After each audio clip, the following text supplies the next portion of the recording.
King, Starlight Twinkle. It is nice. Alrighty, and spawning up in the top right-hand corner of the map, the Zerg player in the blue. This is our Chinese Zerg, Silky.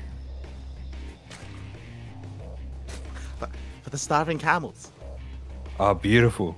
We have to represent the camels.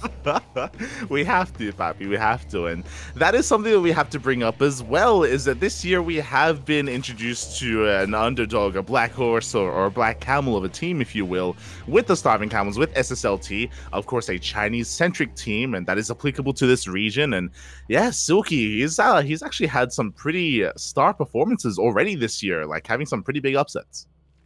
Yeah, Silky definitely picking things up. It feels like last year he was fairly active, but maybe not with quite this much success. So definitely cool to see him, really getting into the swing of this. Yeah, exactly. It feels like he's become really good at least the preparation aspect of StarCraft and having a couple of days ahead of time to prepare. And that is also applicable here to ESL Masters Winter as well, where the players are fully aware of their opponents a little bit ahead of time. And I expect Silky to have something up his sleeve. He can play macro, don't get me wrong, but typically when we see Silky really thrive, he comes in with like some prepared all-in, some prepared cheese, just cutting workers at a certain point and just sending it here with roaches or Ling Bane or just something out of left field. Yeah, I mean, we've seen that a few times in the World Team League. He's pulled out some really nice snipe builds when he's been playing in best of twos, but he's playing against a player in Nice who's someone who, while they can play a really good standard game, I feel like Nice lately has been showing us that he is willing to go for some wild stuff, experimenting with things like just mass pure Void Ray that we just don't really see anymore. Nice is definitely a player who's not afraid to get a little bit creative. Yeah, and even then, like, I have to get credit where credit is due. Fun fact, I think it was last night we casted Nice versus Serral in the ace match of WTL. Fun fact, they went all the way to the ace match, probably. Team Basilisk and Nice's team, Starlight Twinkle, they went to the ace match, and it was Nice versus Serral on Radisson Station. And Nice, he was able to successfully get into Sky Toss, and it was really interesting as well. He actually went, he rushed into a Fleet Beacon, he went into a Tempest, it got scouted, and then he made one Tempest to one-shot workers at the natural, and he hard switched into double Forge Blink Stalkers. It was crazy, it was crazy. But yeah, like Nice, as you were mentioning, he himself can at times be really unpredictable. Yeah, he is just not afraid to go for some very strange experimental builds, even against some of the best. So I'm definitely expecting, maybe not in the first game. I feel like the first game he might try to fill out Silky a little bit more, see what he's got in store, but I would not be surprised if we see something really crazy this series. Oh yeah, definitely. From either player, we should be seeing some spiciness thrown down already.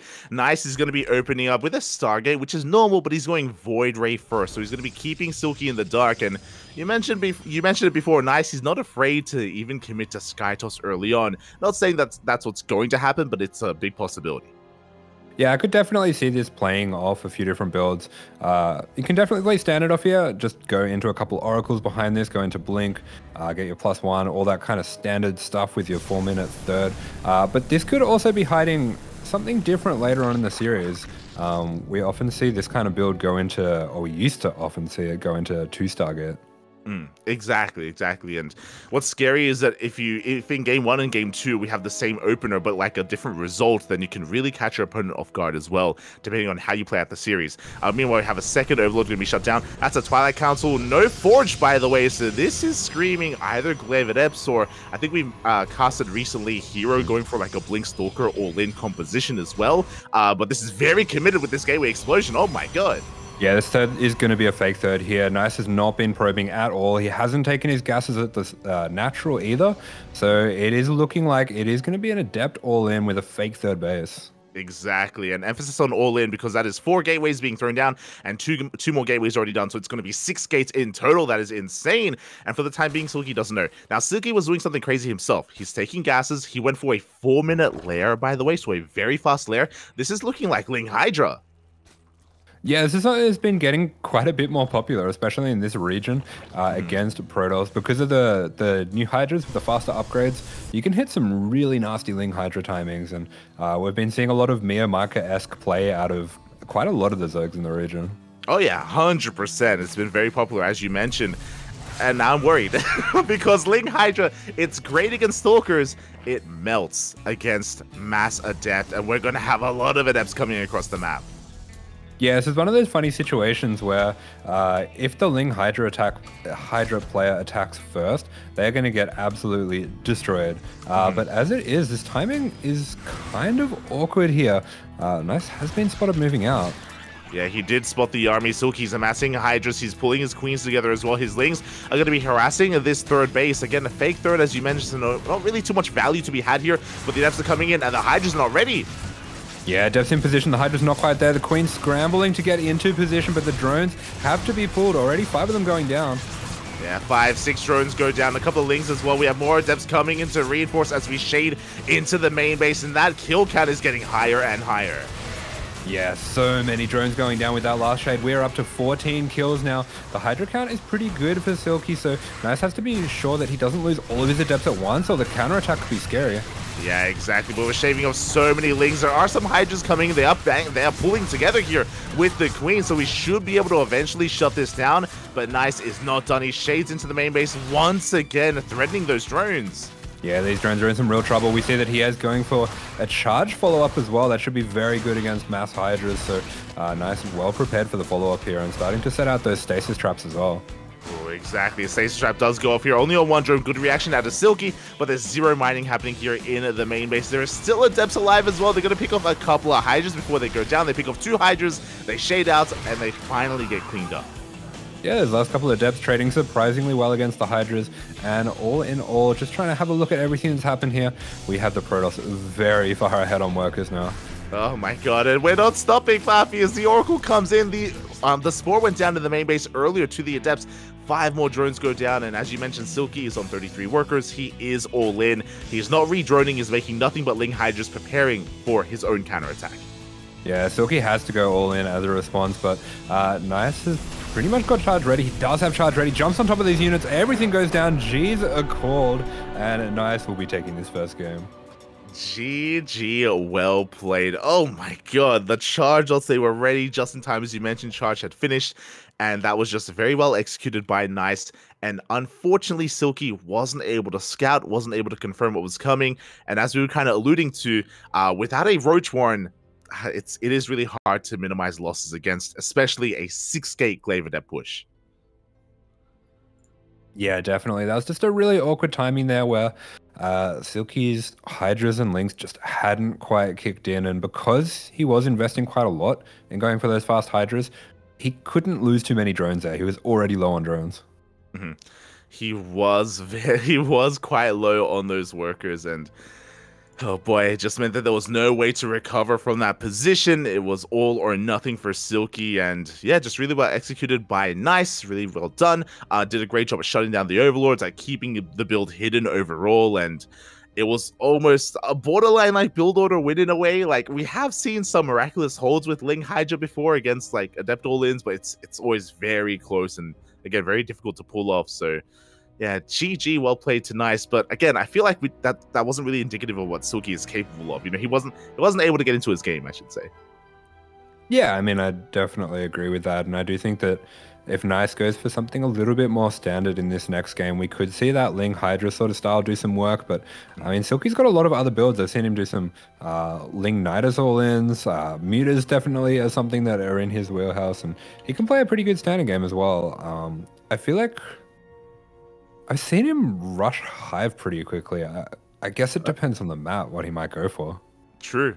Yeah, the map is going to be very impactful here, very indicative of how Silky decides to approach this ZVP. What is scary is that this is a best of 3. It is a best of 3 series, so there's not a lot of wiggle room available here for Silky. There's not a lot of room to breathe, and yeah, it's all or nothing here for our Chinese Zerg player here. He needs to bring it back here and now. Yeah, definitely going to be looking to see him bring out the big guns here.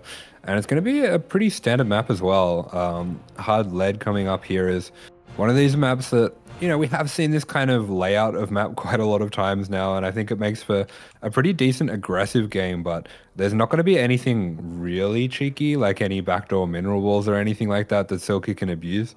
So we're going to have to see exactly what he can do on a more level playing field. Exactly. You know, feels neo-humanity, man. Well, as you mentioned, there are some other maps where you can be cheeky on, you can be a little bit tricky on, like Alcyone, for example, or even Golden Aura, even Radizet Station, but Hard Lead, as you mentioned, a lot more straight up here. Has a short rush distance by ground, and that could be indicative of something as well. We have seen a lot of Roach Queen all-ins on this map. That is something that Silky could potentially think about. Yeah, I definitely think on a shorter map, that's something that's really interesting to play around with. And we have seen a lot of the top Zergs, just in general, playing around a lot more with Speed Overlords. Oh, yeah, exactly. You say Speed Overlord, I think Raynor. I think Yeah. We've seen a lot of that from him, Poppy. But here we go, sporting in the bottom right-hand corner of Hard Lead. We have the Taiwanese Pro Tour player, the best player in all of Taiwan, representing Starlight Twinkle, leading the series 1-0. It is nice.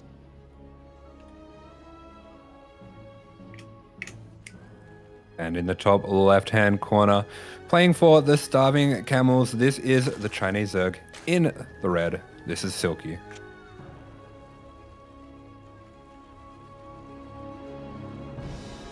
Boy, here we go. And, you know, just like the previous game, we were kind of talking about the opener from Nice, and he can go for the same thing. Stargate opener into a Void Ray first, and, you know, I doubt we're going to be seeing 6-gate Glaives again, but it could be anything, almost anything. I think he should do it again. I see you're one of those people. Oh, I understand. It's the least likely thing out of everything. True, unironically true. Yeah. What are the chances that that Nice goes for a 2-base 6-gate Glaives all in, and Silky goes for another 4-minute lair and into Hydras? I'm kind of feeling it. I'm not gonna lie. Oh god. Oh no. I can see it happening. It's not pretty, Papi. It's not pretty. I love a bit of stubborn gameplay, you know. Just that butting of heads. I feel like it's a fitting way to start. Yeah.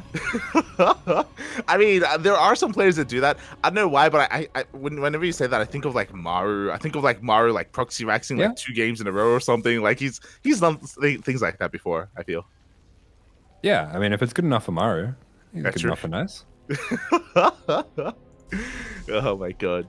Outside of that, you know, again, it's great to see both these players here, and I expect them both to go far as well in this region. You know, Silky, he is the best Zerg player in all of China, and in general, a lot of the Chinese players have been actually achieving so much this year. Right now, we're focusing on Silky, but also like Jeshi and Firefly as well. They've been popping off. It was a couple of days ago, I was lucky enough to cast Jeshi, and he took down Spirit, and he took down DRG in the Kung Fu Cup, and I was like, oh my, it was shocking. He made it all the way to the semis, and I don't think anyone really expected him to go that far and take down some big names. Yeah, I did see some of that run, but Firefly really has been probably the standout player for me in the region. His World Team League performances have just been nothing short of amazing. He's really been coming into his own as a world-class Protoss player. He really has. And speaking of world-class Protoss, we have, you know what? We skipped the Stargate. We skipped the Stargate this time. No Void Ray necessary. We have a Stalker to just zone away the Overlord, and we're going straight Twilight Council this time. Yeah, straight up Twilight. Could be a few things. Kind of looks like it's going to be something like a... Yeah. Ooh. Okay, that wasn't in my list of things that I was about to go through, so... Save myself though. There we go. We have not pulled out of gas. It is going to be a Dark Shrine opener here from Nice, and these DT openers are deadly here. Something that we have learned over the course of the past couple of weeks as well is that, mate, even if the first wave of DTs doesn't do a lot of damage, you can pull a hero and you can just warp in another wave of DTs, and if you save your first wave, you can just come in again and just kill the queens and kill the spore. Just go to town. Okay, yeah. Interesting. Let alone getting into Archons later on. Like this is there's a lot of potential with this. Yeah, 100%. I mean, this is usually going to start out with 4 DTs coming on in, and then, like you were saying, you can morph in some Archons and just harass with those. This build kind of works in steps where there's a lot of different built-in attacks. None of them have to do all that much, but they kind of all build off the back of each other. Silky, on the other hand, he is really well prepared for this. I love that Link Spotter, so he will see this moving out, and he went for a very early Roach Warren as well. Yeah, this was around a 3-minute 30 Roach Horn, which is a little bit suspect very early on. But okay, he's droning. I was thinking maybe he could go for his own kind of all-in, but he does spot the Warp Prism. He's droning. We have a couple of safety Roaches on the way. He should be okay as the Spores finish up just in time. Yeah, Spores in every base as well. Silky is perfectly prepared for this, and it is a pretty solid timing coming out from Nice here, but not going to be able to get too much done with this just yet. Yeah, exactly. The Prism is here, so he shouldn't be losing any DTs. He gets a couple of swipes in, shaves off some Lings. In total, 9 Lings went down, but especially with the arrival of these Roaches and with the Queens rotating around, we should be safe as we double down, Papi. We were talking about it before. Nice loves to go for these creative builds. He has some very unusual plays in his wheelhouse, especially when he's feeling confident, and this charge DT Blink follow-up is something that you don't get to see every day. You really don't. You really do not. And we'll see how this all comes together here. We do have the follow-up Archon drop, which has been confirmed by this Overlord. So Silky is going to be busy dealing with this. He tried to go for a lane counterattack, but alas, defensive DTs do clean that up. And this charge follow-up is going to be it's going to hit a hard timing, a very strong timing here with charge, with Archons, and even with some harassing DTs potentially. Yeah, I mean, this just feels like the quintessential Nice game. He is being extremely active with his harass and just using this momentum and tempo to just play each part of this build off of each other. He does set a really impressive pace a lot of the time. I feel like he's a very fast player, especially in the early game. Oh yeah, exactly. Very fast, and we're able to see that here and now here in game number 2. And for now, he's just hunting down Overlords. He's keeping the attention of Silky on him. It looks like we're going for a bit of a later timing. We're already building up Immortals, don't get me wrong, but we have a Forge on the way, so that will gain access to +1. Blink is done for the Dark Templar, and we do have a wave of DTs that have been warped in, and they're heading out across the map. Yeah, interesting plays coming out from Nice. He's kind of going in a few different directions with this. I like the Immortal just because there are quite a lot of Roaches being built up. Silky has paused drone production here. Oh, yeah, he's going to be cutting workers at 62. Another Overlord is going to be going down, but we have a Drop Lord being set up. Ling's actually going to the main. Very cute. I love this from Silky. It's definitely going to buy him a little bit of space here because for the moment, Nice is just having his way. He is just picking off things every which way. And I feel like Silky does need to do something just to get the attention on the other side of the map for a moment. He really does, and as he gets ready for his Ling drop, we have DTs slipping on in on the right-hand side. There's no army in position. If Nice wanted to, he could go straight for the Spore. Yeah, I love it. The DT's going to be running on in, and already 8-9 drones going down. A lot of it damage there on the Queens from these Archons as well, so really good multitask coming out from Nice. Yeah, exactly. 9 workers go down. The hatchery will survive. The Archons survive as well, though. They got a queen. The drones! No! Oh my god. Ooh, the drone's in a little bit of trouble there, but Nice not getting too greedy. He doesn't take what isn't there, and he will be hanging on to the Archons. Very important, of course, with this build that he is trying to keep Silky on his side of the map for as long as possible. Yeah, and I think Silky, he's had enough. He's at 53 workers. He lost a bunch of drones, and he's not replacing them. He's just maxing out here or just building up a massive Roach army looking for a counterattack. What is impressive, and again, credit to Nice as he cleans up some more tumors. If you look at the units lost tab, mate. He's lost 1 adept this game. Like the value that Nice has gotten is insane, but is that going to be enough? Because here we go, Silky is looking to pull the trigger. Yeah, Silky going to be going for it now. We do have that Ling drop coming on into the main, while these Roaches are going to be hitting where he was hoping there would be a third. But Nice just continuing to keep active. He will have to go on the defense now, but 3 Immortals, 4 Immortals already. As long as he can keep those safe, he should be absolutely fine. Yeah, he really should be. The force fields are thrown down. The Immortals are going ham here. They're having a hard time engaging with the army, though, and we dive straight into the sentries. Yeah, the Immortal's going to be squeezing their way through here. He does have to be careful here that he doesn't expose those too much, as that shield battery overcharge is quite a fair way away from where they are.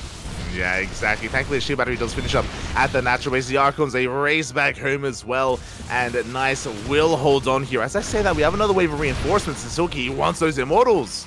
Yeah, Silky going after the Immortals. We're going to be seeing some very impressive micro here, though, as Nice starts to juggle these Immortals. Beautiful micro, bringing them all out of the way. No hull damage taken, yeah. Oh my god, exactly. Barely any hull damage whatsoever, and we do defend. We do force back the Roach army once again. And Silky still is not droning, by the way. He's still just pumping out reinforcements. Silky is committed. He is all in. Yeah, Silky absolutely going for it. I think these Ling follow-ups are going to be extremely important. If the Lings can get on top of these Immortals, we could see a slightly different story, but Nice, he loves this kind of a micro-heavy situation. Yeah, he really does, and so far doing a great job juggling and keeping those Immortals alive. There's not much else other than the Immortals, but we have 2 more coming out here from the natural. They're quite exposed, though. Up. Yep, one Immortal going to be going down. That's the first loss of these Immortals. Didn't quite get back to that shield battery overcharge in time, but we do have this Prism right here, ready to micro. Oh my god, we barely do save a couple more of the Immortals. Looks like one of them does go down, but the Zerg is running out of steam. We've run out of lings. GG gets called, and Nice will take the series 2-0.